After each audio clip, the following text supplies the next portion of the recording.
ನಮಸ್ಕಾರ. ದಿನಾಂಕ 2/8/2024 SSLC ಮುಖ್ಯ ಪರೀಕ್ಷೆ 3 ನಡೆದಿರುವಂತದ್ದಾಗಿದೆ. ಈ ನಡೆದಿರುವಂತಹ ಪರೀಕ್ಷೆಯ ಮಾದರಿ ಕೀ ಉತ್ತರಗಳನ್ನ ಈ ವಿಡಿಯೋದಲ್ಲಿ ನೋಡ್ಕೊಂಡು ಬರೋಣ.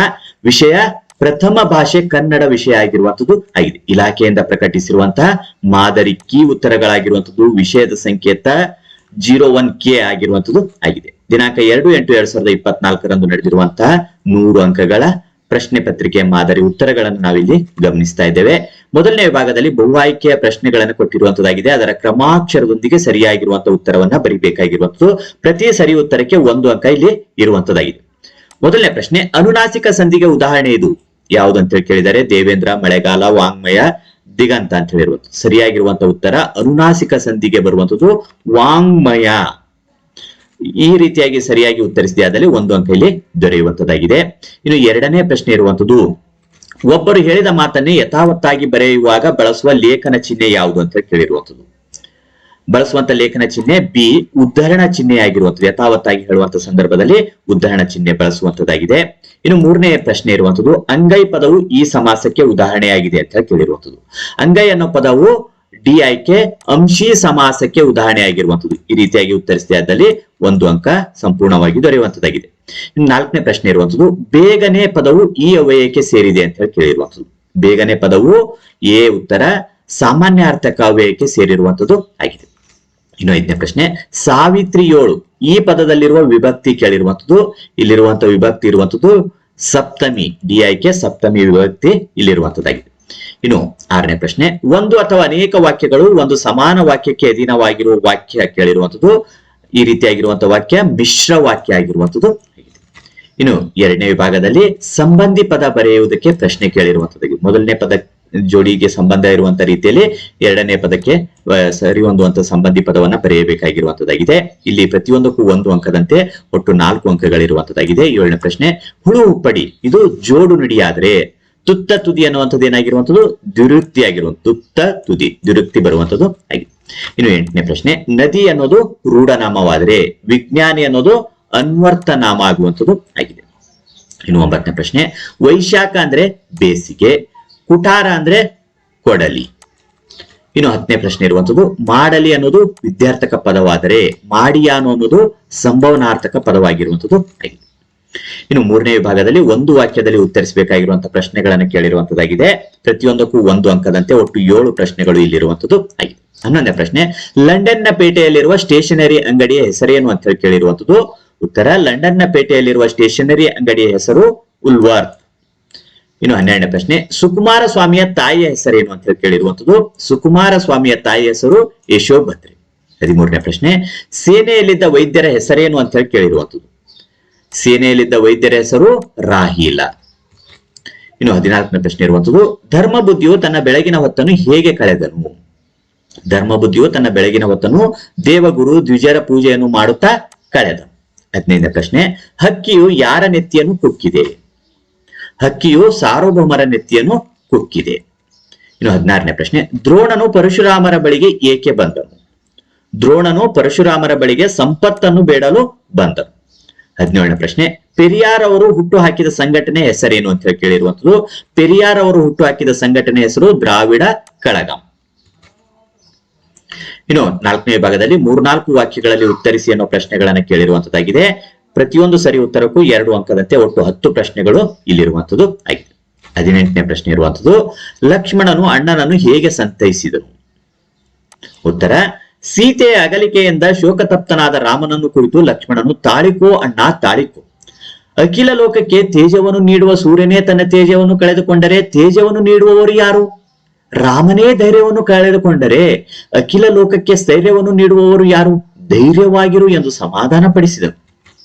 ಇನ್ನು 19ನೇ ಪ್ರಶ್ನೆ, ರಾಜರ ಪ್ರಕೃತಿ ಹೇಗಿರುತ್ತದೆ ಅಂತ ಹೇಳಿ ಕೇಳಿರುವುದು. ರಾಜರಾದವರಿಗೆ ಸಹಜವಾಗಿ ಕಿವಿಕಿವುಡಾಗಿರುತ್ತದೆ. ಅಹಂಕಾರದ ದಾಹ ಜ್ವರ ತಲೆಗೆಡರಿ ಅವರ ಬಗೆಯಲ್ಲಿ ಕತ್ತಲು ತುಂಬಿರುತ್ತದೆ.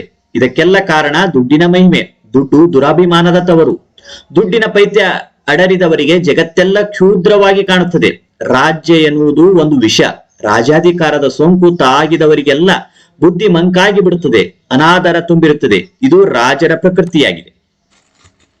ಇನ್ನು 20ನೇ ಪ್ರಶ್ನೆ, ಸಿರಿಯು ರಾಜರಿಗೆ ಒಲಿದರೆ ಆಗುವ ಅನಾಹುತಗಳಾವು? ಕೆಲವು ರಾಜರಿಗೆ ದೈವಯೋಗದಿಂದ ಸಿರಿಯು ಒಲಿಯುತ್ತದೆ. ಜಗತ್ತಿನ ಎಲ್ಲ ದೌರ್ಜನ್ಯಗಳು ಅವರಲ್ಲಿ ಕಂಡುಬರುತ್ತವೆ. ಅವರ ದಯೆ ದಾಕ್ಷಿಣ್ಯಗಳನ್ನೆಲ್ಲ ತೊಳೆದು ಬಿಡುತ್ತದೆ. ಹೋಮದ ಹೊಗೆಯಿಂದ ಅವರ ಮನಸ್ಸು ಮಲಿನವಾಗುತ್ತದೆ. ದರ್ಬೆಯ ಚಿಗುರು ಅವರ ಕ್ಷಮಾಗುಣವನ್ನು ಒರೆಸಿ ಬಿಡುತ್ತದೆ. ಅವರಿಗೆ ಮುಪ್ಪಿನ ನೆನಪು ಮರೆಯಾಗುತ್ತದೆ. ಪರಲೋಕ ಕಾಣಿಸುವುದಿಲ್ಲ. ದಿಟವನ್ನೇ ನುಡಿಯುವ ಬುದ್ಧಿ ಗಾಳಿಯಲ್ಲಿ ತೇಲಿ ಹೋಗುತ್ತದೆ. ಸಜ್ಜನಿಕೆ ದೂರ ಸರಿಯುತ್ತದೆ. ನಲ್ನುಡಿ ಕೇಳುವ ಕಿವಿ ಕಿವುಡಾಗುತ್ತದೆ. ರಾಜರ ಯಶಸ್ಸನ್ನು ನಾಶಗೊಳಿಸುತ್ತದೆ. ಈ ರೀತಿಯಾಗಿ ಸಿರಿಯು ರಾಜರಿಗೆ ಒಲಿದರೆ ಅನಾಹುತಗಳಾಗುತ್ತವೆ. ಇನ್ನು 21ನೇ ಪ್ರಶ್ನೆ, ಅರಸ ವೃಷಭಾಂಕನು ಸುಕುಮಾರ ಸ್ವಾಮಿಯ ಮನೆಗೆ ಬರಲು ಕಾರಣವೇನು ಅಂತ ಕೇಳಿರುವಂಥದ್ದು. ರತ್ನದ್ವೀಪದಿಂದ ಬಂದ ವ್ಯಾಪಾರಿಯು ಲಕ್ಷ ದಿನಾರಗಳ ಬೆಲೆ ಬಾಳುವ ಸರ್ವರತ್ನ ಕಂಬಳಿಗಳನ್ನು ಮಾರಾಟ ಮಾಡಲು ಉಜ್ಜಯಿನಿಗೆ ಬಂದು ರಾಜ ವೃಷಭಾಂಕ ಹಾಗೂ ಮಹಾರಾಣಿ ಜ್ಯೋತಿರ್ಮಾಲೆಗೆ ತೋರಿಸಿದಾಗ ಅದರ ಬೆಲೆ ಕೇಳಿ ಲಕ್ಷ ದಿನಾರು ಎಂದು ತಿಳಿದು ಕೊಂಡುಕೊಳ್ಳದೆ ಕಳುಹಿಸಿದರು. ವ್ಯಾಪಾರಿಯು ರತ್ನ ಕಂಬಳಿಗಳನ್ನು ಸುಕುಮಾರ ಸ್ವಾಮಿಯ ತಾಯಿ ಯಶೋಭದ್ರೆಗೆ ತೋರಿಸಿದಾಗ ಲಕ್ಷ ದಿನಾರಗಳನ್ನು ಕೊಟ್ಟುಕೊಂಡು ಅದನ್ನು 32 ತುಂಡುಗಳನ್ನಾಗಿ ಮಾಡಿ ತನ್ನ ಸೊಸೆಯಂದಿರಿಗೆ ಹಂಚಿದಳು. ಆ ಸೊಸೆಯಂದಿರು ಕಂಬಳಿ ತುಂಡುಗಳನ್ನು ಚಪ್ಪಲಿಗಳಲ್ಲಿ ಹಾಕಿಕೊಂಡರೆಂಬ ವಿಷಯ ತಿಳಿದು ಅರಸ ವೃಷಭಾಂಕನು ಕುತೂಹಲದಿಂದ ಸುಕುಮಾರ ಸ್ವಾಮಿಯ ಮನೆಗೆ ಬಂದ. ಇನ್ನು 22ನೇ ಪ್ರಶ್ನೆ, ನಾಳಿನ ಕನಸನ್ನು ಬಿತ್ತಬೇಕಾದರೆ ನಾವು ಹೇಗೆ ಬದುಕಬೇಕೆಂದು ಕವಿ GS ಶಿವರುದ್ರಪ್ಪನವರು ಹೇಳಿದ್ದಾರೆ? ಜಗತ್ತಿನಲ್ಲಿರುವ ಹಿಂದೂ, ಮುಸ್ಲಿಂ, ಜೈನ, ಬೌದ್ಧ, ಕ್ರೈಸ್ತ ಮೊದಲಾದ ಎಲ್ಲ ಮತಗಳು ಮತ್ತು ಧರ್ಮ ಗ್ರಂಥಗಳು ಮನುಷ್ಯನ ಜೀವನಕ್ಕೆ ದಾರಿ ತೋರುವ ಮಾರ್ಗದರ್ಶಕಗಳು ಎಂದು ತಿಳಿಯಬೇಕು. ಎಲ್ಲಾ ಧರ್ಮದವರು ಸಾಮರಸ್ಯದಿಂದ ಬದುಕಬೇಕು. ಭಯ ಸಂಶಯಗಳಿಂದ ಮಸುಕಾದ ಕಣ್ಣುಗಳಿಗೆ ಶಾಂತಿ ಸಮೃದ್ಧಿಯ ಧರ್ಮ ಸಾಮರಸ್ಯದ ಮಂತ್ರವನ್ನು ಪಠಿಸಬೇಕು. ಉಜ್ವಲ ಭವಿಷ್ಯ ರೂಪಿಸುವ ಕನಸು ಕಾಣುತ್ತಾ ನಾವು ಬದುಕಬೇಕೆಂಬುದು GS ಶಿವರುದ್ರಪ್ಪನವರ ಅಭಿಪ್ರಾಯವಾಗಿದೆ. ಇನ್ನು 23ನೇ ಪ್ರಶ್ನೆ, ದೃಪದನು ದ್ರೋಣರಿಗೆ ಗರ್ವದಿಂದ ಹೇಳಿದ ಮಾತುಗಳಾವು? ಸಭಾಮಂಟಪವನ್ನು ಪ್ರವೇಶಿಸಿದ ದ್ರೋಣನು ದೃಪದನನ್ನು ಕುರಿತು ನಾನು ಯಾರೆಂಬುದು ತಿಳಿದಿಲ್ಲವೇ ಎಂದು ಪ್ರಶ್ನಿಸಿದಾಗ ದೃಪದನು ಗರ್ವದಿಂದ ನಿನ್ನನ್ನು ನಾನು ತಿಳಿಯನು, ನನ್ನನ್ನು ನೀನು ಎಲ್ಲಿ ಕಂಡಿದ್ದೀಯೋ? ರಾಜನಿಗೆ ಮತ್ತು ಬ್ರಾಹ್ಮಣನಿಗೆ ಎಲ್ಲಿಯ ಗೆಳೆತನ? ಮನುಷ್ಯರು ಇಷ್ಟೊಂದು ನಾಚಿಕೆ ಇಲ್ಲದವರಾಗಿರುತ್ತಾರೆಯೇ ಎಂದು ದ್ರೋಣರಿಗೆ ತುಂಬಾ ಮರ್ಮಘಾತವಾಗುವಂತೆ ಹೀಯಾಳಿಸಿ ನುಡಿದನು. ಇನ್ನು 24ನೇ ಪ್ರಶ್ನೆ, ಅಂದವಾದ ಬರವಣಿಗೆಯ ಬಗ್ಗೆ ಗಾಂಧೀಜಿಯವರ ಅಭಿಪ್ರಾಯವನ್ನು ತಿಳಿಸಿ. ಗಾಂಧೀಜಿಯವರಿಗೆ ಅಂದವಾದ ಅಕ್ಷರ, ಒಳ್ಳೆಯ ಬರವಣಿಗೆ ಶಿಕ್ಷಣದ ಅವಶ್ಯಕ ಅಂಶವಲ್ಲವೆಂಬ ಭಾವನೆಯು ಇಂಗ್ಲೆಂಡಿಗೆ ಹೋಗುವವರೆಗೂ ಇತ್ತು. ದಕ್ಷಿಣ ಆಫ್ರಿಕಾಕ್ಕೆ ಹೋದಾಗ ಅಲ್ಲಿನ ಸುಶಿಕ್ಷಿತ ಯುವಕರ ಮತ್ತು ವಕೀಲರ ಮುಟ್ಟು ಪೋಣಿಸಿದಂತಿದ್ದ ಸುಂದರ ಬರವಣಿಗೆ ನೋಡಿ ಪಶ್ಚಾತ್ತಾಪ ಪಟ್ಟುಕೊಂಡು ಕೆಟ್ಟ ಅಕ್ಷರದ ಬರವಣಿಗೆ ಅಪಕ್ವ ಮತ್ತು ಅಪೂರ್ಣ ಶಿಕ್ಷಣದ ಚಿಹ್ನೆ ಎಂಬುದನ್ನು ಅರಿತರು. ತಮ್ಮ ಬರವಣಿಗೆಯನ್ನು ತಿದ್ದಿಕೊಳ್ಳಲು ಪ್ರಯತ್ನಿಸಿದರು, ಸಾಧ್ಯವಾಗಲಿಲ್ಲ. ಆದ್ದರಿಂದ ಒಳ್ಳೆಯ ಬರವಣಿಗೆ ಉತ್ತಮ ಶಿಕ್ಷಣದ ಅವಶ್ಯವಾದ ಅಂಶ ಎಂಬುದನ್ನು ಪ್ರತಿಯೊಬ್ಬ ಯುವಕ ಯುವತಿಯರು ತಿಳಿದುಕೊಳ್ಳಬೇಕೆಂದು ಹೇಳಿದರು. ಇನ್ನು 25ನೇ ಪ್ರಶ್ನೆ, ಭಗತ್ ಸಿಂಗ್ ಜಲಿಯನ್ ವಾಲಾಬಾಗ್ನ ಮಣ್ಣನ್ನು ಕುರಿತು ತನ್ನ ಸಹೋದರಿಗೆ ಏನೆಂದು ಹೇಳುತ್ತಾನೆ? ಭಗತ್ ಸಿಂಗ್ ಜಲಿಯನ್ ವಾಲಾಬಾಗ್ನ ಮಣ್ಣಿನ ಕುರಿತು ತನ್ನ ತಂಗಿಗೆ ಇದು ಬಹಳ ಪೂಜ್ಯನೀಯವಾದ ಮಣ್ಣು. ಜಲಿಯನ್ ವಾಲಾಬಾಗ್ ಹತ್ಯಾಕಾಂಡದಲ್ಲಿ ಹುತಾತ್ಮರಾದವರ ರಕ್ತದಿಂದ ಈ ಮಣ್ಣು ಒದ್ದೆಯಾಗಿದೆ ಎಂದು ಹೇಳುತ್ತಾನೆ. ನಂತರ ಪವಿತ್ರವಾದ ಮಣ್ಣಿನ ಡಬ್ಬವನ್ನು ಮನೆಯ ಸ್ವಚ್ಛ ಜಾಗದಲ್ಲಿರಿಸಿ ಹೂಗಳನ್ನು ಇರಿಸಿ ನಮಸ್ಕರಿಸಿ ಪೂಜಿಸಿ ತೊಡಗಿದ್ದನು. ಇನ್ನು 26ನೇ ಪ್ರಶ್ನೆ, ವಸಂತ ಮುಖ ತೋರಲಿಲ್ಲ ಕವನದಲ್ಲಿ ಪ್ರಕೃತಿಯ ಸಂಭ್ರಮ ಹೇಗೆ ವ್ಯಕ್ತವಾಗಿದೆ? ಒಡೆಯನ ಅಂಗಳದಲ್ಲಿದ್ದ ಮಾವಿನ ಮರಗಳು ಮೈತುಂಬಿ ನಿಂತಿವೆ. ಆಕಾಶದಲ್ಲಿ ಹಕ್ಕಿಗಳು ರೆಕ್ಕೆ ಬಿಚ್ಚಿ ಸ್ವಚ್ಛಂದವಾಗಿ ಹಾರಾಡುತ್ತಿವೆ. ಕೋಗಿಲೆಗಳು ಮನದುಂಬಿ ಹಾಡುತ್ತಿವೆ. ಕಡಲು ಉಕ್ಕಿ ಹರಿಯುತ್ತಿದೆ. ವಸಂತನ ಆಗಮನದ ಹಿನ್ನೆಲೆಯಲ್ಲಿ ಇಳೆಯ ಸಂಭ್ರಮಿಸುತ್ತಿದೆ. ಹೀಗೆ ವಸಂತ ಮುಖ ತೋರಲಿಲ್ಲ ಕವನದಲ್ಲಿ ಪ್ರಕೃತಿಯ ಸಂಭ್ರಮ ವ್ಯಕ್ತವಾಗಿದೆ. ಇನ್ನು 27ನೇ ಪ್ರಶ್ನೆ, ಆಗ ಕರ್ಪೂರಕ್ಕೆ ಕಾದಾಡಿದ ಮನಸ್ಸುಗಳು ಇಂದು ಮರುಗಲು ಕಾರಣವೇನು? ಈಗ ಹಬ್ಬ ಅಂದರೆ ಖರೀದಿ, ಬಟ್ಟೆಗಳು ಬೇಕು, ಮನೆಗೆ ಫ್ರಿಡ್ಜ್, ಹೊಸ ಟಿವಿ, ವಾಹನ, ಹೀಗೆ ಒಂದಿಲ್ಲೊಂದು ವಸ್ತುಗಳು ಬೇಕು. ಹಬ್ಬ ಅಂದರೆ ಮಾರುಕಟ್ಟೆ, ಜನಸಂದಣಿ, ಹಣದ ಖರ್ಚು, ಬಟ್ಟೆ, ಪಟಾಕಿ, ಅಲಂಕಾರಿಕ ವಸ್ತುಗಳು ನಮ್ಮ ಮನಸ್ಸನ್ನು ಸೆಳೆಯುತ್ತವೆ. ಸರಳ ಬದುಕು ಆದರ್ಶವಾಗಿದ್ದ ನೆಲದಲ್ಲಿ ಆಡಂಬರ, ರಂಗು, ನಾಟಕೀಯತೆ ಸೇರಿಕೊಂಡು ಬದುಕು ಲಗಾಮಿಲ್ಲದ ಓಟ ಕಿತ್ತಿದೆ. ಸಂಪ್ರದಾಯ, ದೇವರ ನಂಬಿಕೆಗಳಿಗಿಂತ ಹಬ್ಬಗಳು ಖರೀದಿಯ ಸವಾಲು ಒಡ್ಡಿ ಮನೆಗಳನ್ನು ಕಾಡುತ್ತಿವೆ. ಆಚರಣೆಯ ಶ್ರದ್ಧೆ ಮರೆಯಾಗಿ ಖರೀದಿ ವಿಜೃಂಭಿಸಿದೆ. ರಾತ್ರಿ ಹಗಲಾಗಿಸುವ ವಿದ್ಯುತ್ ದೀಪಾಲಂಕಾರದಲ್ಲಿ ಪರದೇಶಿ ಚೈನಾ ಬಲ್ಬ್ ಮೆರೆದಿದೆ. ಹೀಗಾಗಿ ಆಗ ಕರ್ಪೂರಕ್ಕೆ ಕಾದಾಡಿದ ಮನಸ್ಸುಗಳು ಇಂದು ಮರುಗಿವೆ. ಇನ್ನು 5ನೇ ವಿಭಾಗದಲ್ಲಿ ಕವಿ ಅಥವಾ ಸಾಹಿತಿಗಳ ಜನ್ಮಸ್ಥಳ, ಕಾಲ, ಕೃತಿ ಮತ್ತು ಬಿರುದು, ಪ್ರಶಸ್ತಿಗಳ ಕುರಿತು ವಾಕ್ಯ ರೂಪದಲ್ಲಿ ಬರೆಯುವುದಕ್ಕೆ ಸಂಬಂಧಿಸಿದಂತೆ ಪ್ರಶ್ನೆ ಇರುವಂತದ್ದಾಗಿದೆ. 2 ಪ್ರಶ್ನೆವೇ, ಪ್ರತಿಯೊಂದಕ್ಕೂ 3 ಅಂಕದಂತೆ ಒಟ್ಟು 6 ಅಂಕಗಳಿರುವಂತದ್ದು. ಅಂಕಗಳ ಹಂಚಿಕೆ ಹೇಗಿದೆ ಅಂದಾಗ ಜನ್ಮಸ್ಥಳ, ಕಾಲ ಬರೆದಿದೆ ಆದಲ್ಲಿ 1 ಅಂಕ ದೊರೆಯುವಂತದ್ದಾಗಿದೆ. ಇನ್ನು ಕೃತಿ, ಬಿರುದು, ಪ್ರಶಸ್ತಿ ಬರೆದಿದೆ ಆದಲ್ಲಿ 1 ಅಂಕ ದೊರೆಯುವಂತದ್ದು. ಇನ್ನು ವಾಕ್ಯ ರೂಪದಲ್ಲಿ ಬರೆಯುವ ಭಾಷಾ ಶೈಲಿಗೆ 1 ಅಂಕ, ಒಟ್ಟು 3 ಅಂಕಗಳು ಇಲ್ಲಿರುವಂತದ್ದು ಆಗಿದೆ. ಇನ್ನು 28ನೇ ಪ್ರಶ್ನೆ, ಪೂತಿ ನರಸಿಂಹಾಚಾರ್ಯ ಕನ್ನಡ ನವೋದಯದ ಪ್ರಮುಖ ಕವಿಗಳಲ್ಲಿ ಒಬ್ಬರಾದ ಪೂತಿನ ಕಾವ್ಯನೆಮದಿಂದ ಪ್ರಸಿದ್ಧರಾಗಿರುವ ಪುರೋಹಿತ ತಿರುನಾರಾಯಣಂಗಾರ್ ನರಸಿಂಹಾಚಾರ್ಯ ಇವರು ಸಾಮಾನ್ಯ ಶಕ 1905ರಲ್ಲಿ ಮಂಡ್ಯ ಜಿಲ್ಲೆಯ ಮೇಲುಕೋಟೆಯಲ್ಲಿ ಜನಿಸಿದರು.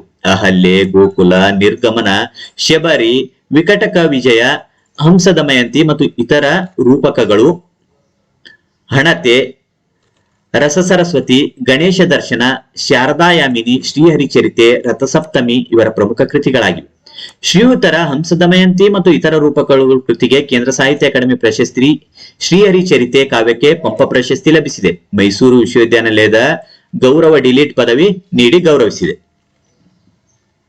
ಇನ್ನು 29ನೇ ಪ್ರಶ್ನೆ, ರನ್ನ ಕನ್ನಡದ ಕವಿರತ್ನತ್ರಯರಲ್ಲಿ ಒಬ್ಬನಾದ ರನ್ನ ಮಹಾಕವಿಯು ಸಾಮಾನ್ಯ ಶಕ 949 10ನೇ ಶತಮಾನ ಬಾಗಲಕೋಟೆ ಜಿಲ್ಲೆಯ ಮುದೋಳಲು, ಈಗಿನ ಮುದೋಳು ಎಂಬ ಗ್ರಾಮದಲ್ಲಿ ಜನಿಸಿದರು.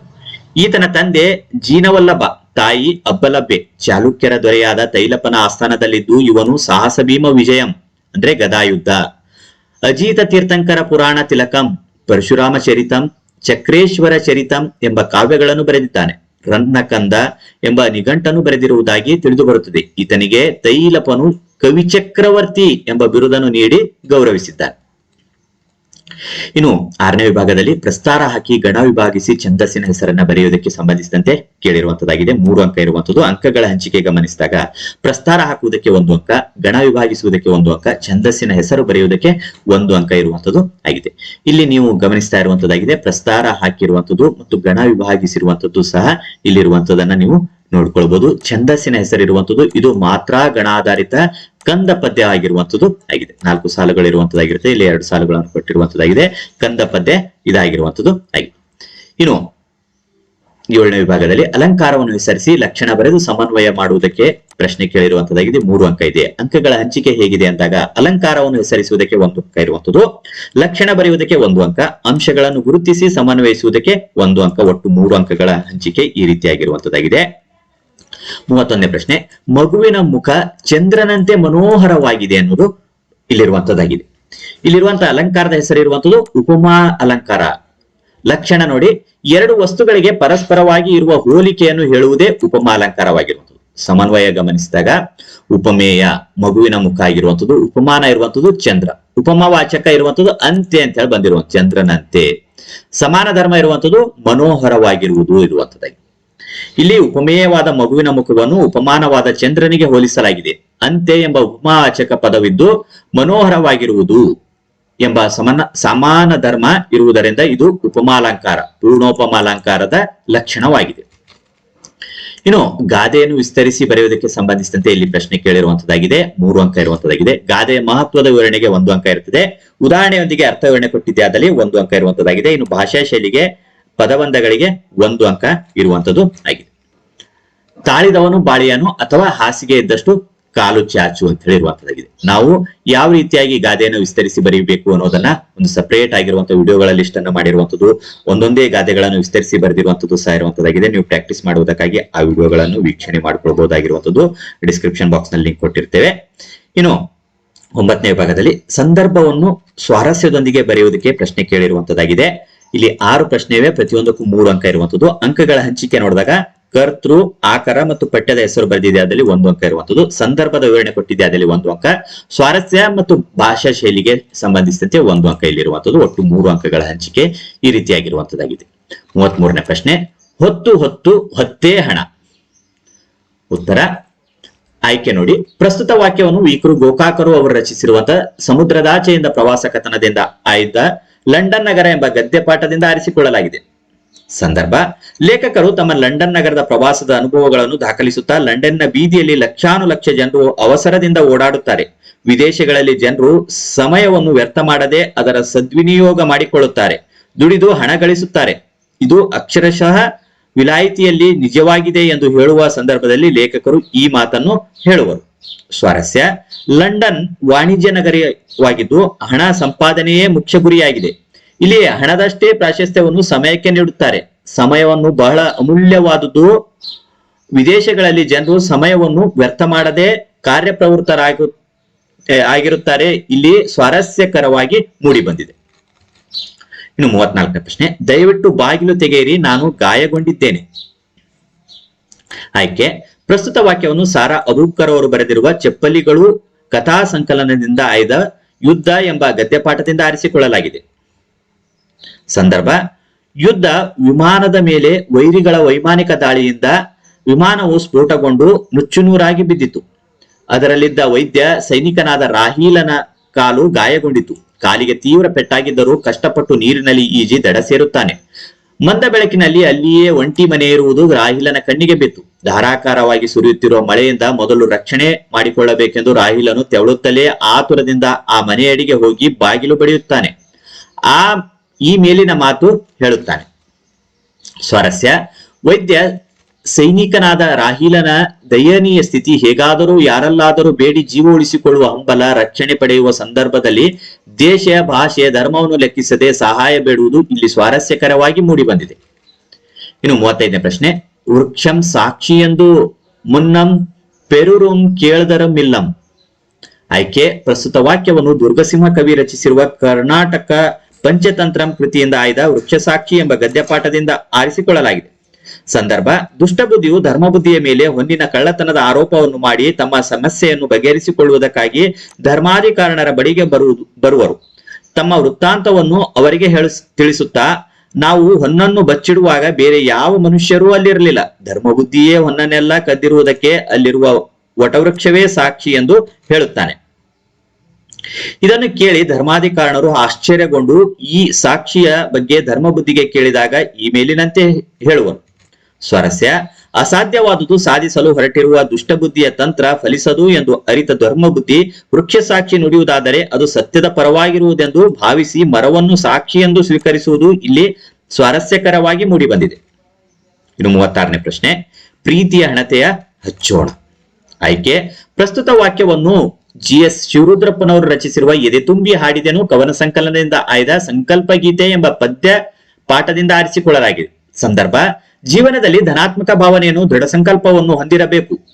ನಮ್ಮ ಸುತ್ತಲೂ ಆವರಿಸಿರುವ ಅಜ್ಞಾನ, ದ್ವೇಷ, ಅಸೂಯೆ, ಮೂಢನಂಬಿಕೆಗಳೆಂಬ ಕತ್ತಲನ್ನು ಹೊಡೆದೋಡಿಸಲು ಪ್ರೀತಿ ಎಂಬ ದೀಪವನ್ನು ಬೆಳಗಿಸುವ ಸಂಕಲ್ಪ ಮಾಡೋಣ ಎಂದು ಕವಿ ಹೇಳುವ ಸಂದರ್ಭವಾಗಿದೆ. ಸ್ವಾರಸ್ಯ: ಜೀವನದಲ್ಲಿ ಧನಾತ್ಮಕ ಭಾವನೆ, ದೃಢ ಸಂಕಲ್ಪ ಹೊಂದಿದಾಗ ಸಮಾಜವನ್ನು ಸ್ವಾಸ್ಥ್ಯದ ನೆಲೆಯಾಗಿಸಬಹುದು. ಪ್ರೀತಿಯಿಂದ ದ್ವೇಷವನ್ನು ಗೆಲ್ಲಬಹುದು. ಈ ಮೂಲಕ ದ್ವೇಷರಹಿತ ಸಮಾಜ ನಿರ್ಮಾಣ ಸಾಧ್ಯ ಎಂಬುದು ಇಲ್ಲಿ ಸ್ವಾರಸ್ಯಕರವಾಗಿ ಮೂಡಿ ಬಂದಿದೆ. 37ನೇ ಪ್ರಶ್ನೆ. ರೆಕ್ಕೆಯ ಬೀಸುತ್ತ ಚೇತನಗೊಳಿಸಿ ಅನ್ನೋದು ಇರುವಂತದ್ದಾಗಿದೆ. ಆಯ್ಕೆ: ಪ್ರಸ್ತುತ ವಾಕ್ಯವನ್ನು ದ.ರಾ. ಬೇಂದ್ರೆಯವರು ರಚಿಸಿರುವ ಗರಿ ಕವನ ಸಂಕಲನದಿಂದ ಆಯ್ದ ಹಕ್ಕಿ ಹಾರುತ್ತಿದೆ ನೋಡಿದಿರಾ ಎಂಬ ಪದ್ಯಪಾಠದಿಂದ ಆರಿಸಿಕೊಳ್ಳಲಾಗಿದೆ. ಸಂದರ್ಭ: ಕವಿ ಬೇಂದ್ರೆಯವರು ಕಾಲದ ಗತಿಯನ್ನು ಹಾರುವ ಹಕ್ಕಿಯೊಂದಿಗೆ ಸಮೀಕರಿಸಿ ಕಾಲಪಕ್ಷಿಯ ಯುಗಯುಗಗಳ ಆಗು ಹೋಗುಗಳನ್ನು ಹಿಂದಕ್ಕೆ ತಳ್ಳುತ್ತಾ ಹೊಸ ಮನ್ವಂತರಗಳ ಪರಿವರ್ತನೆಗೆ, ಪ್ರಗತಿಗೆ ಕಾರಣವಾಗಿದೆ. ಅದು ತನ್ನ ಹಗಲು ರಾತ್ರಿಗಳೆಂಬ ರೆಕ್ಕೆಗಳನ್ನು ಬೀಸುತ್ತಾ ಭೂಮಿಯ ಮೇಲಿನ ಜೀವರಾಶಿಗಳಿಗೆ ಚೈತನ್ಯ ನೀಡಿ ಮುಂದಿನ ಜನಾಂಗದ ಮಕ್ಕಳನ್ನು ಹರಸಿ ಉತ್ತಮ ಭವಿಷ್ಯಕ್ಕೆ ಶುಭ ಹಾರೈಸುತ್ತದೆ ಎಂದು ಕವಿ ಹೇಳುವ ಸಂದರ್ಭವಾಗಿದೆ. ಸ್ವಾರಸ್ಯ: ಪರಿವರ್ತನೆಯೇ ಜಗದ ನಿಯಮ ಎಂಬಂತೆ ಯುಗಯುಗಗಳನ್ನು ಕಳೆದರೂ ಮುಂದಿನ ಪೀಳಿಗೆಗೆ ಚೈತನ್ಯವನ್ನು ತುಂಬಿ ಉತ್ತಮ ಭವಿಷ್ಯಕ್ಕೆ ಕಾಲಪಕ್ಷಿಯು ಶುಭವನ್ನು ಹಾರೈಸುತ್ತಿರುವುದು ಇಲ್ಲಿ ಸ್ವಾರಸ್ಯಕರವಾಗಿ ಮೂಡಿ ಬಂದಿದೆ. ಇನ್ನು 38ನೇ ಪ್ರಶ್ನೆ. ಒಳಗಿನ ಮಂದಿ ಗುಂಡು ಹೊಡಿದರೋ ಮುಂಗಾರಿ ಸಿಡಿಲು ಸಿಡಿದಂಗ. ಇದರ ಒಂದು ಉತ್ತರವನ್ನು ನೋಡೋಣ. ಪ್ರಸ್ತುತ ವಾಕ್ಯವನ್ನು ಡಾಕ್ಟರ್ BS ಗದ್ದಿಗಿಮಠ ಅವರು ಸಂಪಾದಿಸಿರುವ ಕನ್ನಡ ಜನಪದ ಗೀತೆಗಳು ಕೃತಿಯಿಂದ ಆಯ್ದ ಹಲಗಲಿ ಬೇಡರು ಎಂಬ ಪದ್ಯಪಾಠದಿಂದ ಆರಿಸಿಕೊಳ್ಳಲಾಗಿದೆ. ಸಂದರ್ಭ: ವ್ಯಾಪಾರಕ್ಕಾಗಿ ಭಾರತಕ್ಕೆ ಬಂದ ಬ್ರಿಟಿಷರು 1857ರ ಪ್ರಥಮ ಸ್ವಾತಂತ್ರ್ಯ ಸಂಗ್ರಾಮದ ಅನಂತರ ನಿಶಸ್ತ್ರೀಕರಣ ಕಾಯ್ದೆಯನ್ನು ಜಾರಿಗೆ ತಂದರು. ಈ ಕಾಯ್ದೆಯನ್ನು ವಿರೋಧಿಸಿ ಹಲಗಲಿ ಬೇಡರು ಕುಂಪಣಿ ಸರ್ಕಾರದ ವಿರುದ್ಧ ದಂಗೆ ಎದ್ದು ಕಾರಕೋನನ ಕಪಾಳಕ್ಕೆ ಬಡಿದರು. ಈ ವಿಷಯ ಸಾಹೇಬನಿಗೆ ಮುಟ್ಟಿ ಅವನು ಕೋಪಗೊಂಡು ಅಶ್ವದಳ ಸೈನ್ಯಕ್ಕೆ ಹಲಗಲಿಯ ಮೇಲೆ ದಾಳಿ ಮಾಡಲು ಹುಕುಮನ್ನು ಕೊಡುವನು. ಆಗ ಅಶ್ವದಳ ಸೈನ್ಯ ಹಲಗಲಿಯ ಮೇಲೆ ದಾಳಿ ಮಾಡಿತು. ಒಳಗಡೆ ಇದ್ದ ಹಲಗಲಿಯ ಬೇಡರು ಮುಂಗಾರಿನ ಸಿಡಿಲು ಸಿಡಿಯುವ ಹಾಗೆ ಬ್ರಿಟಿಷ್ ಸೈನ್ಯದ ಮೇಲೆ ಗುಂಡನ್ನು ಹಾರಿಸಿದರು ಎಂದು ಹೇಳುವ ಸಂದರ್ಭದಲ್ಲಿ ಲಾವಣಿಕಾರ ಈ ಮಾತನ್ನು ಹೇಳಿದ್ದಾನೆ. ಸ್ವಾರಸ್ಯ: ಸ್ವತಂತ್ರ ಪ್ರಿಯರಾಗಿದ್ದ ಹಲಗಲಿಯ ಬೇಡರು ಶಕ್ತಿಶಾಲಿಯಾದ ಸೇನೆಯೊಂದಿಗೆ ಬ್ರಿಟಿಷರು ದಾಳಿ ಮಾಡಿದರೂ ಎದೆಗುಂದದೆ ಅವರನ್ನು ಧೈರ್ಯ ಹಾಗೂ ಸ್ವಾಭಿಮಾನದಿಂದ ಎದುರಿಸಿ ಅವರ ದಬ್ಬಾಳಿಕೆ ದೌರ್ಜನ್ಯವನ್ನು ಮೆಟ್ಟಿ ನಿಲ್ಲಲು ಪ್ರಯತ್ನಿಸುವ ಗುಣ ಸ್ವಾರಸ್ಯಕರವಾಗಿ ಮೂಡಿಬಂದಿದೆ. ಇನ್ನು 10ನೇ ವಿಭಾಗದಲ್ಲಿ ಪದ್ಯ ಭಾಗವನ್ನು ಪೂರ್ಣಗೊಳಿಸುವುದಕ್ಕೆ ಪ್ರಶ್ನೆ ಕೇಳಿರುವಂತದ್ದಾಗಿದೆ. 4 ಅಂಕಕ್ಕೆ ಇರುವಂತದ್ದಾಗಿದೆ. ಇಲ್ಲಿ ಪ್ರತಿಯೊಂದು ಸಾಲಿಗೂ ಒಂದೊಂದು ಅಂಕ ದೊರೆಯುವಂತದ್ದಾಗಿದೆ. ಇಲ್ಲಿ ಹಸುರಾಗಸ ಡ್ಯಾಶ್ ಡ್ಯಾಶ್ ಡ್ಯಾಶ್ ಎಸ್ ಬಿಸಿಲು ಅವರಿಗೂ ಕೊಟ್ಟಿರುವಂತಾಗಿದೆ. ಅಥವಾ ಆಯ್ಕೆ ಕೊಟ್ಟಾಗ ಹೊಸ ಹೂವಿನ ಡ್ಯಾಶ್ ಡ್ಯಾಶ್ ಡ್ಯಾಶ್ ಡ್ಯಾಶ್ ಯುಸಿರು ಅಲ್ಲಿವರೆಗೂ ಕೇಳಿರುವಂತದ್ದು ಆಗಿದೆ.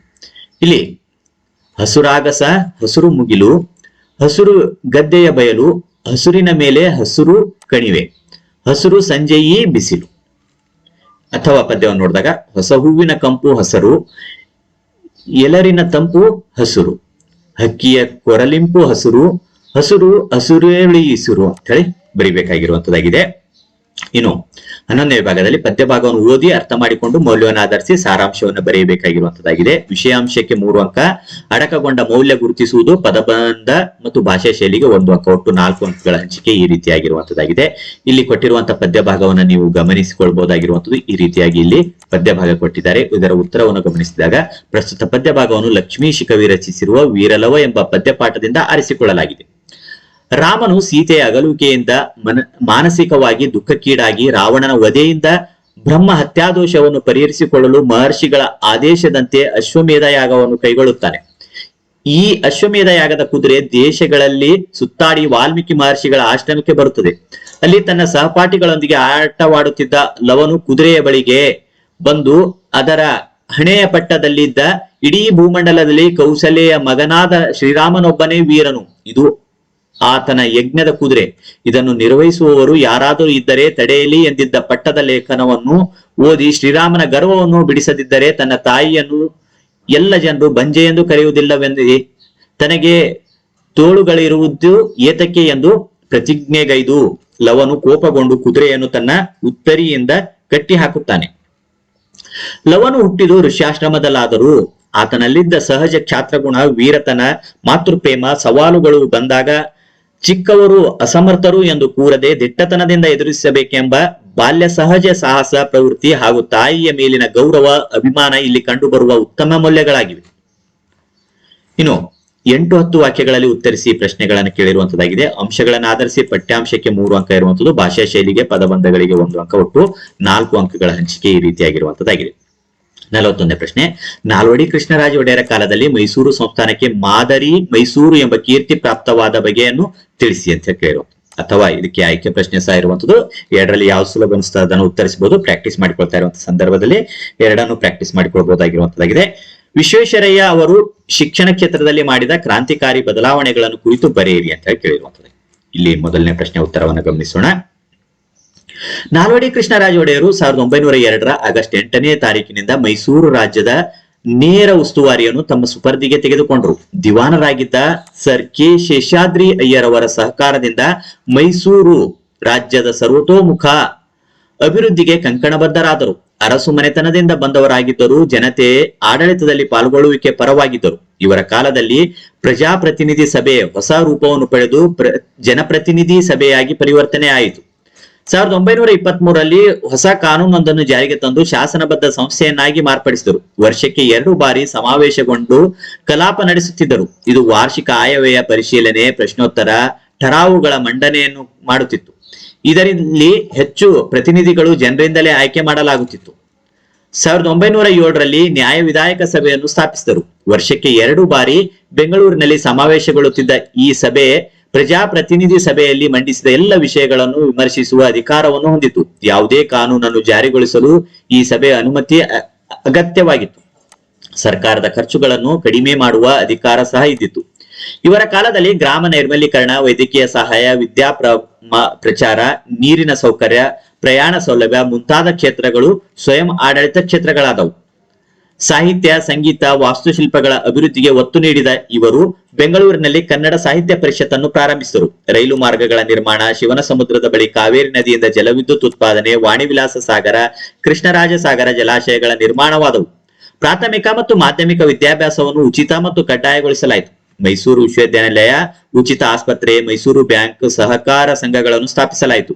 ಅನೇಕ ಸಾಮಾಜಿಕ ಕಾನೂನುಗಳನ್ನು ಜಾರಿಗೆ ತಂದರು. ಸಾಮಾಜಿಕ ಕಾನೂನುಗಳ ಹರಿಕಾರರಾದರು. ಇವೆಲ್ಲವುಗಳಿಂದ ಇವರ ಕಾಲದಲ್ಲಿ ಇಡೀ ಭರತ ಖಂಡದಲ್ಲಿ ಯಾವ ಸಂಸ್ಥಾನವೂ ಕಾಣದ ಅಭಿವೃದ್ಧಿಯನ್ನು ಕಂಡಿದ್ದರಿಂದ ಮೈಸೂರು ಸಂಸ್ಥಾನಕ್ಕೆ ಮಾದರಿ ಮೈಸೂರು ಎಂಬ ಕೀರ್ತಿ ಪ್ರಾಪ್ತವಾಗುವಂತೆ ಮಾಡಿದರು.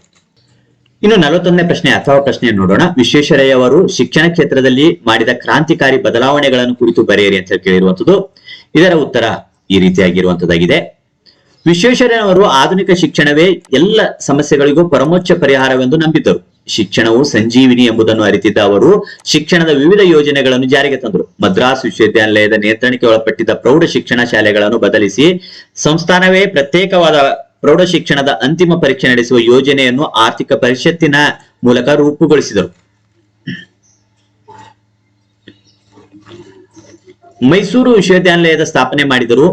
ಇವರು ಶಿಕ್ಷಣಕ್ಕಾಗಿಯೇ ಶಿಕ್ಷಣವಿರಬೇಕು, ಅದು ಕೆಲವೇ ಜನರ ಸ್ವತ್ತಾಗದೆ ಪ್ರಗತಿಪರ ರಾಜ್ಯದಲ್ಲಿ ಎಲ್ಲರ ಆಜನ್ಮ ಸಿದ್ಧ ಹಕ್ಕಾಗಬೇಕು ಎಂಬುದನ್ನು ಮನಗೊಂಡು ತಾಂತ್ರಿಕ ಮತ್ತು ವೃತ್ತಿಪರ ಶಿಕ್ಷಣಕ್ಕೆ ಆದ್ಯತೆ ನೀಡಿದರು.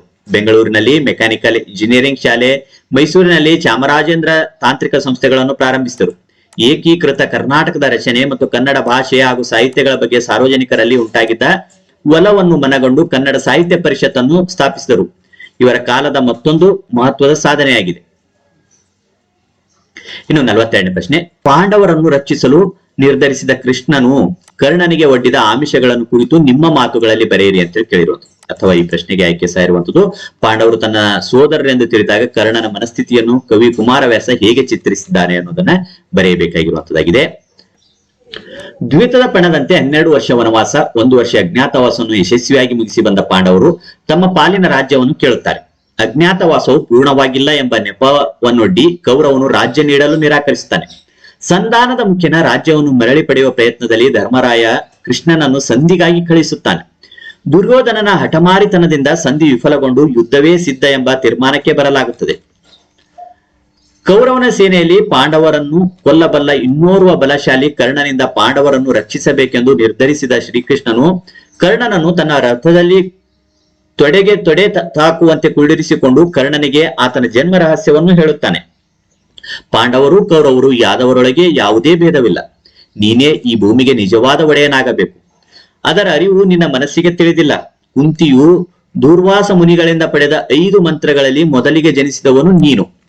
ನಿನ್ನ ನಂತರ 2ನೇಯವನು ಧರ್ಮರಾಯ, 3ನೇಯದಾಗಿ ಭೀಮ, 4ನೇಯದಾಗಿ ಅರ್ಜುನ, ನಂತರ ಮಾದ್ರಿಗೆ ನಕುಲ ಸಹದೇವರು ಜನಿಸಿದರು. ಪಾಂಡವರಲ್ಲಿ ನೀನೇ ಹಿರಿಯವನು. ನೀನು ನನ್ನ ಮಾತನ್ನು ಒಪ್ಪುವುದಾದರೆ ನಿನ್ನನ್ನು ಹಸ್ತಿನಾಪುರದ ರಾಜನನ್ನಾಗಿ ಮಾಡುತ್ತೇನೆ.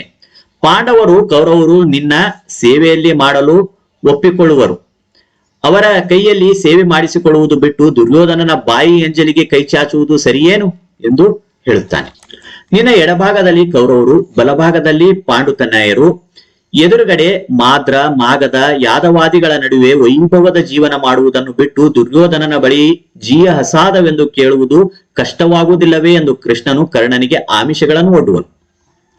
ಇನ್ನು ಅಥವಾ ಪ್ರಶ್ನೆ ಇರುವಂತದ್ದು. ಪಾಂಡವರು ತನ್ನ ಸಹೋದರರೆಂದು ತಿಳಿದಾಗ ಕರ್ಣನ ಮನಸ್ಥಿತಿಯನ್ನು ಕವಿ ಕುಮಾರವ್ಯಾಸ ಹೇಗೆ ಚಿತ್ರಿಸಿದ್ದಾನೆ ಅನ್ನೋದು ಪ್ರಶ್ನೆ ಇರುವಂತದ್ದಾಗಿದೆ. ಇದರ ಉತ್ತರವನ್ನು ಗಮನಿಸಿದಾಗ, ಜೀವನದಲ್ಲಿ ಪರಸ್ಪರ ಹೊಂದಾಣಿಕೆ ಮತ್ತು ಸಾಮರಸ್ಯದ ಬದುಕು ಅಪೇಕ್ಷಣೀಯ.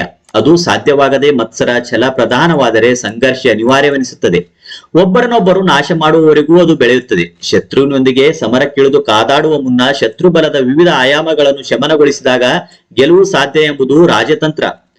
ಧರ್ಮ ಪಾಂಡವರ ಪರವಿದ್ದುದರಿಂದ ಶ್ರೀಕೃಷ್ಣ ಕೌರವರ ಪಕ್ಷದ ವೀರ ಕರ್ಣನಿಂದ ತನ್ನವರಿಗೆ ಆತನಿಂದ ಅಪಾಯವಾಗದಂತೆ ಮಾಡಲು ಜನ್ಮ ರಹಸ್ಯವನ್ನು ಹೇಳುತ್ತಾನೆ. ಪಾಂಡವರು ತನ್ನ ಸಹೋದರರು ಎಂಬ ತಿಳಿದಾಗ ಕರ್ಣನ ಮನಸ್ಸಿನಲ್ಲಿ ನೋವು ಸಂಕಟವಾಗುತ್ತದೆ. ಗಂಟಲಿನ ನರಗಳು ಬಿಗಿಯುತ್ತವೆ, ಕಣ್ಣಿನಲ್ಲಿ ನೀರು ಸುರಿಯುತ್ತದೆ. ಅವನು ಬಹಳವಾಗಿ ನೊಂದುಕೊಂಡು ಕೌರವೇಂದ್ರನಿಗೆ ಕೇಡಾಯಿತು ಎಂದುಕೊಳ್ಳುತ್ತಾನೆ.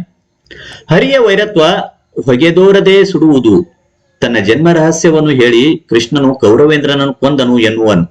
ಕರ್ಣನು ಏನು ಮಾತನಾಡದೆ ಸುಮ್ಮನಿದ್ದಾಗ ಕೃಷ್ಣನು, ನಿನಗೆ ಕೌರವ ಪಾಂಡವರ ಕೈಯಲ್ಲಿ ಸೇವೆ ಮಾಡಿಸಿಕೊಳ್ಳಲು ಇಷ್ಟವಿಲ್ಲವೇ ಎಂದು ಕೇಳಿದಾಗ ಕರ್ಣನು ಕೃಷ್ಣನಿಗೆ, ಈ ಭೂಮಿಯ ಸಿರಿಗೆ ಸೋಲೋನಲ್ಲ, ಕೌರವರು ಪಾಂಡವರಿಂದ ಸೇವೆ ಮಾಡಿಸಿಕೊಳ್ಳಲು ಇಷ್ಟವಿಲ್ಲ. ನನ್ನನ್ನು ಕಾಪಾಡಿದ ಒಡೆಯನಿಗೆ ವೈರಿಗಳ ತಲೆಯನ್ನು ಕತ್ತರಿಸಿ ತಂದೊಪ್ಪಿಸುವ ಆವೇಶದಲ್ಲಿದ್ದ ಸಂದರ್ಭದಲ್ಲಿ ನನ್ನ ಜನ್ಮ ರಹಸ್ಯ ತಿಳಿಸಿ ದುರ್ಯೋಧನನನ್ನು ಕೊಂದೆ ನೀನು ಎಂದು ಹೇಳುವನು. ನನಗೆ ವೀರಯೋಧನಾದ ದುರ್ಯೋಧನನ್ನೇ ಒಡೆಯ. ಆತನ ವೈರಿಗಳೇ ನನ್ನ ವೈರಿಗಳು. ಆತನ ಹೊಗಳಿಕೆ ನನ್ನ ಹೊಗಳಿಕೆ. ನಾಳೆ ನಡೆಯುವ ಸಮರದಲ್ಲಿ ಪಾಂಡವರಲ್ಲಿ ನನ್ನ ಭುಜಬಲ ಪರಾಕ್ರಮವನ್ನು ತೋರಿಸಿ ಮೃತ್ಯು ದೇವತೆಗೆ ಔತಣಕೂಟವನ್ನು ಏರ್ಪಡಿಸುತ್ತೇನೆ. ಕೌರವ ಋಣ ತೀರಿಸುವ ಸಲುವಾಗಿ ನನ್ನ ಪ್ರಾಣವನ್ನು ನೀಡುತ್ತೇನೆ. ಆದರೆ ನಿನ್ನವರಾದ ಪಾಂಡವರಿಗೆ ಯಾವುದೇ ತೊಂದರೆಯಾಗದಂತೆ ಮಾಡುತ್ತೇನೆ ಎಂದು ಕರ್ಣ ಕೃಷ್ಣನಿಗೆ ಹೇಳುತ್ತಾನೆ. ಇಲ್ಲಿ ಸ್ವಾಮಿ ನಿಷ್ಠೆಗೆ ಬದ್ಧನಾದ ಕರ್ಣನ ಸಂಕಟ, ನೋವು, ಪ್ರಲೋಭನೆಗೆ ಒಳಗಾಗದೆ ಅಸಹಾಯಕನಾದ ಕರ್ಣನ ಸ್ಥಿತಿಯನ್ನು ಬಹು ಹೃದಯ ವಿದ್ರಾಯಕವಾಗಿರುವಂತೆ ಕವಿ ಕುಮಾರವ್ಯಾಸ ಚಿತ್ರಿಸಿದ್ದಾನೆ. ಸಾಮಾನ್ಯನಿಗೆ ತನ್ನ ಜನ್ಮ ರಹಸ್ಯವನ್ನು ತಿಳಿದಾಗ ಆಗುವ ಸಂತೋಷ ಕರ್ಣನಿಗೆ ಆಗಲಿಲ್ಲ. ಸ್ವಾಮಿ ನಿಷ್ಠೆಗೆ ಬದ್ಧನಾದ ಕರ್ಣ ಪ್ರಲೋಭನೆಗೆ ಒಳಗಾಗದ ಅಸಹಾಯಕನಾದ ಸ್ಥಿತಿಯಲ್ಲಿ ನೋವು, ಸಂಕಟದಿಂದ ಬಳಲುವ ಕರ್ಣನ ವ್ಯಕ್ತಿತ್ವದ ಗರಿಮೆ ಇಲ್ಲಿ ವ್ಯಕ್ತಗೊಂಡಿದೆ. ಇನ್ನು ಗದ್ಯ ಭಾಗವನ್ನು ಓದಿಕೊಂಡು ಪ್ರಶ್ನೆಗಳಿಗೆ ಉತ್ತರಿಸುವುದಕ್ಕೆ ಸಂಬಂಧಿಸಿರುವಂತಹ ಪ್ರಶ್ನೆ ಇರುವಂತದ್ದಾಗಿದೆ. 2+2 4 ಅಂಕ ಇಲ್ಲಿ ಇರುವಂತದ್ದಾಗಿದೆ. ಅಂಶಗಳನ್ನು ಆಧರಿಸಿ ಪ್ರತಿ ಸರಿ ಉತ್ತರಕ್ಕೆ 2 ಅಂಕ ಇಲ್ಲಿ ದೊರೆಯುವಂತದ್ದಾಗಿದೆ. ಇಲ್ಲಿರುವಂತಹ ಗದ್ಯ ಭಾಗವನ್ನು ನೀವು ನೋಡ್ಕೊಳ್ಬಹುದಾಗಿರುವಂತದ್ದಾಗಿದೆ. ಈ ರೀತಿಯಾಗಿ ಕೊಟ್ಟಿರುವಂತದ್ದಾಗಿದೆ. ಈ ಗದ್ಯ ಭಾಗವನ್ನು ನೋಡಿಕೊಂಡಾದ ನಂತರ 2 ಪ್ರಶ್ನೆ ಇರುವಂತದ್ದಾಗಿದೆ. ರಂಗನತಿಟ್ಟು ಪಕ್ಷಿಧಾಮಕ್ಕೆ ಯಾವ ಯಾವ ಬಗೆಯ ಪಕ್ಷಿಗಳು ಬರುತ್ತವೆ? ರಂಗನತಿಟ್ಟು ಪಕ್ಷಿಗಳನ್ನು ಆಕರ್ಷಿಸಲು ಕಾರಣವೇನು ಅಂತ ಕೇಳಿರುವಂತದ್ದಾಗಿದೆ. ರಂಗನತಿಟ್ಟು ಪಕ್ಷಿಧಾಮದಲ್ಲಿ ಹಲವು ಬಗೆಯ ಬಣ್ಣದ, ಆಕಾರದ, ಗಾತ್ರದ ಪಕ್ಷಿಗಳನ್ನು ಕಾಣಬಹುದು. ಹಿಮ ಬಿಳುಪಿನ ಬಣ್ಣದ ತೆಳ್ಳನೆಯ ಕೊರಳಿನ ಬೆಳ್ಳಕ್ಕಿಗಳು, ಬಂಗಾರ ಬಣ್ಣದ ಮುಖಮಲ್ಲಿನಂತ ನಯವಾದ ನೆತ್ತಿ ಮತ್ತು ಕೊರಳುಳ್ಳ ಭೂಸಕ್ಕಿಗಳು, ಬಾಗಿರುವ ಕೊಕ್ಕಿನ ಕೆಂಗಲ ಬಾತುಗಳು, ಉದ್ದವಾದ ಕೊಕ್ಕಿನ ಕರಿತಲೆ ಹಕ್ಕಿಗಳು, ಕೊಕ್ಕರೆಗಳು, ಕ್ರೌಂಚ ಪಕ್ಷಿಗಳು, ಬಕಪಕ್ಷಿಗಳು, ನೀರಕೋಳಿಗಳು, ಮಿಂಚುಳ್ಳಿ ಹಕ್ಕಿಗಳು, ಕಡಲ ಹಕ್ಕಿಗಳು, ಬಾತುಕೋಳಿಗಳು, ಹೀಗೆ ನಾನಾ ಬಗೆಯ ಪಕ್ಷಿಗಳು ರಂಗನತಿಟ್ಟು ಪಕ್ಷಿಧಾಮಕ್ಕೆ ಬರುತ್ತವೆ. ಇನ್ನು ನ ಉತ್ತರ, ರಂಗನತಿಟ್ಟು ಪಕ್ಷಿಗಳಿಗೆ ಉತ್ತಮ ಪರಿಸರವನ್ನು ಒದಗಿಸುತ್ತದೆ. ಕಾವೇರಿ ನದಿ ಈ ಪ್ರದೇಶದಲ್ಲಿ ಆಳವಾಗಿದ್ದು ಮಳೆಗಾಲದಲ್ಲಿ ತುಂಬಿ ಹರಿಯುತ್ತದೆ. ದಂಡೆಯುದ್ದಕ್ಕೂ ಹಸಿರು ಗಿಡಮರಗಳು, ಸುತ್ತಲೂ ಹೊಲಗದ್ದೆಗಳು, ಪಕ್ಷಿಗಳಿಗೆ ಆಹಾರವಾದ ಕೀಟ, ಎರೆಹುಳು, ನಳ್ಳಿ, ಸಿಂಪು ಹುಳು, ಕಪ್ಪೆ, ಮೀನುಗಳು ಹೇರಳವಾಗಿ ಸಿಗುತ್ತವೆ. ನದಿ ಆಳವಾಗಿರುವುದರಿಂದ ಜನಸಂಚಾರ ವಿರಳವಾಗಿದೆ. ಪಕ್ಷಿಗಳಿಗೆ ನೈಸರ್ಗಿಕ ರಕ್ಷಣೆ ಇದೆ. ಈ ಎಲ್ಲ ಅಂಶಗಳಿಂದಾಗಿ ರಂಗನತಿಟ್ಟು ಪಕ್ಷಿಗಳನ್ನು ಆಕರ್ಷಿಸುತ್ತೆ. ಇನ್ನು ಪತ್ರ ಲೇಖನವನ್ನು ಬರೆಯಿರಿ ಅಂತ ಕೇಳಿರುವಂತದ್ದಾಗಿದೆ. 5 ಅಂಕಕ್ಕೆ ಇರುವಂತದ್ದಾಗಿದೆ. ಇಲ್ಲಿ 44ನೇ ಪ್ರಶ್ನೆ 2 ಆಯ್ಕೆಗಳಿರುವಂತದ್ದಾಗಿದೆ. ನಿಮ್ಮನ್ನು ಬಾಗಲಕೋಟೆಯ ಸರ್ಕಾರಿ ಪ್ರೌಢಶಾಲೆಯ ವಿದ್ಯಾಶಂಕರ ಎಂದು ಭಾವಿಸಿಕೊಂಡು ಬಡಾವಣೆಯಲ್ಲಿ ಹದಗೆಟ್ಟಿರುವ ಚರಂಡಿ ವ್ಯವಸ್ಥೆಯನ್ನು ಸರಿಪಡಿಸುವಂತೆ ಕೋರಿ ನಗರಸಭೆಯ ಅಧ್ಯಕ್ಷರಿಗೆ ಪತ್ರ ಬರೆಯಿರಿ ಅಂತ ಕೇಳಿರುವಂತದ್ದು. ಅಥವಾ ಆಯ್ಕೆ ಇರುವಂತದ್ದು, ನಿಮ್ಮನ್ನು ಕಲಬುರಗಿಯ ಸರ್ಕಾರಿ ಪ್ರೌಢಶಾಲೆಯ ಗಂಗಾಶ್ರೀ ಎಂದು ಭಾವಿಸಿಕೊಂಡು ವಾರ್ಷಿಕ ಪರೀಕ್ಷಾ ಸಿದ್ಧತೆಯನ್ನು ಕುರಿತು ಗದಗ್ನ ಆದರ್ಶ ನಗರದಲ್ಲಿರುವ ವಾಸಿಸಿರುವ ಶ್ರೀನಿವಾಸ ಎಂಬ ಹೆಸರಿನ ತಂದೆಯವರಿಗೆ ಪತ್ರ ಬರೆಯಿರಿ ಅಂತ ಹೇಳಿ ಕೇಳಿರುವಂತದ್ದು. ಇವೆರಡರಲ್ಲಿ ಯಾವ್ದಾದ್ರು ಒಂದು ಪತ್ರವನ್ನು ಬರೆಯಬಹುದಾಗಿರುವಂತದ್ದು. 5 ಅಂಕ ಇರುವಂತದ್ದಾಗಿದೆ. ಅಂಕಗಳ ಹಂಚಿಕೆ ಇರುವಂತದ್ದು, ಮೊದಲು ಇಂದಾಗೆ ಸಂಬೋಧನೆ ವಿಷಯ ಕೊಟ್ಟಿದೆ ಅದಲ್ಲಿ 1 ಅಂಕ ಬರುವಂತದ್ದು. ಪತ್ರದ ಒಡಲು ವಿಷಯ ನಿರೂಪಣೆ ಮಾಡಿದೆ ಅದಲ್ಲಿ 2 ಅಂಕ. ವಂದನೆಯೊಂದಿಗೆ ಮುಕ್ತಾಯ, ಇಂತಿ, ಸ್ಥಳ, ದಿನಾಂಕ ಹಾಕಿದಲ್ಲಿ 1 ಅಂಕ. ಇನ್ನು ಭಾಷಾ ಶೈಲಿಗೆ, ಪದಬಂಧಗಳಿಗೆ, ಪದ ಬಳಕೆ ವಿನ್ಯಾಸಕ್ಕೆ 1 ಅಂಕ ಇರುವಂತದ್ದಾಗಿದೆ. ಒಟ್ಟು 5 ಅಂಕ ಹಂಚಿಕೆ ಇರುವಂತದ್ದು. ಇನ್ನು ಖಾಸಗಿ ತಂದೆಯವರಿಗೆ ಪತ್ರಕ್ಕೂ ಸಹ ಇಂದ, ವಿಳಾಸ, ದಿನಾಂಕ, ಸಂಬೋಧನೆ, ಕ್ಷೇಮ ವಿಚಾರ ಬರೆದಿದೆ ಅದರಲ್ಲಿ 1 ಅಂಕ. ಪತ್ರದ ಒಡಲು ವಿಷಯ ನಿರೂಪಣೆಗೆ 2 ಅಂಕ. ಮುಕ್ತಾಯ, ಇಂತಿ, ಸಹಿ, ಹೊರ ವಿಳಾಸ ಬರೆದಿದೆ ಅದರಲ್ಲಿ 1 ಅಂಕ. ಭಾಷಾ ಶೈಲಿಗೆ, ಪದ ಬಳಕೆಗೆ 1 ಅಂಕ ಇರುವಂತದ್ದಾಗಿದೆ. ಈ ರೀತಿ 5 ಅಂಕಗಳ ಹಂಚಿಕೆ ಇರುವಂತದ್ದು. ಪತ್ರಗಳನ್ನ ಯಾವ ರೀತಿಯಾಗಿ ಬರೀಬೇಕಂತ ಹೇಳಿ ನಾವು ಸಪರೇಟ್ ಆಗಿ ಒಂದು ವಿಡಿಯೋವನ್ನು ಮಾಡಿರುವಂತದ್ದು. ಅದನ್ನು ವೀಕ್ಷಿಸುವುದಕ್ಕಾಗಿ ಡಿಸ್ಕ್ರಿಪ್ಷನ್ ಬಾಕ್ಸ್ ನಲ್ಲಿ ಲಿಂಕ್ ಇರ್ತದೆ, ವೀಕ್ಷಣೆ ಮಾಡಿಕೊಂಡು ಬರ್ಬೋದು ಅಥವಾ ನಮ್ಮ ಚಾನಲ್ ಅಲ್ಲಿ ಸರ್ಚ್ ಮಾಡಿ ನೋಡ್ಕೊಳ್ಬಹುದು. ಇನ್ನು ಪ್ರಬಂಧ ಬರೆಯಿರಿ ಅಂತ ಕೇಳಿರುವಂತ 45ನೇ ಪ್ರಶ್ನೆ ಇರುವಂತದ್ದು 5 ಅಂಕಕ್ಕೆ ಇದೆ. ವಿದ್ಯಾರ್ಥಿಗಳ ಜ್ಞಾನಾರ್ಜನೆಯಲ್ಲಿ ಗ್ರಂಥಾಲಯಗಳ ಮಹತ್ವ ಕುರಿತು ಪ್ರಬಂಧ ಬರೀಬೇಕಾಗಿರುವಂತದ್ದು. ಪ್ರಬಂಧ ಹೇಗೆ ಬರೀಬೇಕು ಮತ್ತು ವಿಷಯ ಮಂಡನೆಗೆ ಸಂಬಂಧಿಸಿದಂತೆ ಸಹ ಪ್ರಬಂಧದ ಸಪರೇಟ್ ವಿಡಿಯೋವನ್ನು ಮಾಡಿರುವಂತದ್ದು. ಅದನ್ನ ವೀಕ್ಷಣೆ ಮಾಡ್ಕೊಳ್ಬಹುದು. ಭಾರತದ ವೈಜ್ಞಾನಿಕ ಪ್ರಗತಿಯ ದ್ಯೂತಕ ಚಂದ್ರಯಾನ 3 ಅನ್ನೋದಕ್ಕೆ ಸಂಬಂಧಿಸಿದಂತೆ ಪ್ರಶ್ನೆ ಕೇಳಿರುವಂತದ್ದಾಗಿದೆ ಪ್ರಬಂಧಕ್ಕೆ. ಇವೆರಡರಲ್ಲಿ ಯಾವ್ದಾದ್ರು ಒಂದನ್ನ ಬರೀಬಹುದಾಗಿರುವಂತದ್ದಾಗಿದೆ. ಇನ್ನು ಇಲ್ಲಿ ಅಂಕಗಳ ಹಂಚಿಕೆ ನೋಡಿದಾಗ ಪ್ರಸ್ತಾವನೆ, ಪೀಠಿಕೆ, ವಿಷಯ ಪ್ರವೇಶಕ್ಕೆ 1 ಅಂಕ ಇರುವಂತದ್ದಾಗಿದೆ.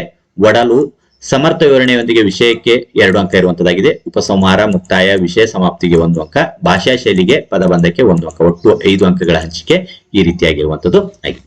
ಈ ರೀತಿಯಾಗಿ ಈ ಒಂದು ಪ್ರಥಮ ಭಾಷೆ ಕನ್ನಡ ವಿಷಯ ಎಕ್ಸಾಮ್ 3 2024ರ SSLC ಪರೀಕ್ಷೆ 3ರ ಪ್ರಥಮ ಭಾಷೆ ಕನ್ನಡದ ಮಾದರಿ ಕೀ ಉತ್ತರಗಳು ಇಲಾಖೆಯಿಂದ ಪ್ರಕಟಿಸಿರುವಂತದ್ದಾಗಿದೆ.